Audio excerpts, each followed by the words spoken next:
trailer hitch on my K5 Blazer has definitely seen some better days. So, we're going to try and fix that, and to do that, we're going to use some Raptor Liner.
I don't know why I didn't do the grinder a whole lot sooner, because that made things so much easier.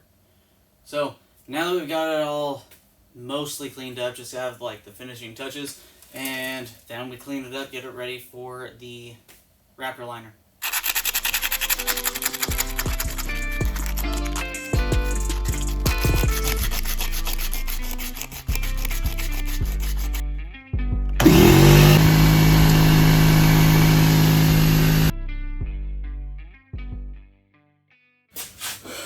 Here we go.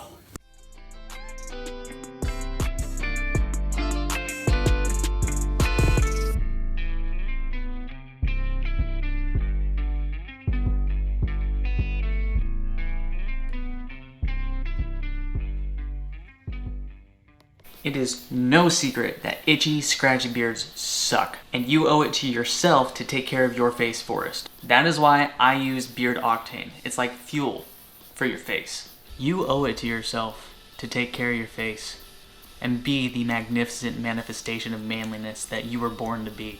To help you out with that, you can use the code TheBlazerBeam10 to get 10% off, or you can click the link down in the description. So, I've gotten everything taken care of, from the sanding to the grinding, which I should have done at the beginning, and I've got it all prepped. The important thing now is the painting, and because I don't want to rush that, I'm going to change that to a different day, which for you guys will probably seem like just a second away from here, but I'm going to get all of that Raptor Liner on there and make this thing look like it's brand new.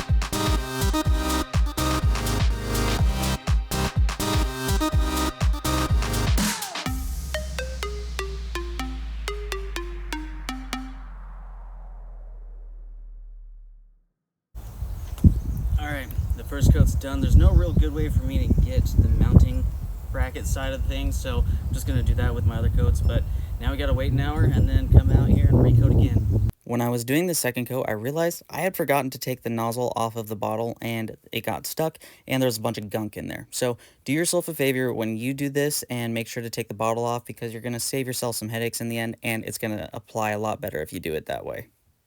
Alright, so here we've got our mostly finished product. I've got to touch up the points right here and here. I just don't have a really good way to hang this. I really need a paint rack. But overall, I'm super happy with it, and I can still fit a receiver in there without it binding up on the excess Raptor Liner. Now, this is going to be great because it's going underneath the vehicle. It's going to be nice and durable. But, you know, how durable is it? So I say let's find out.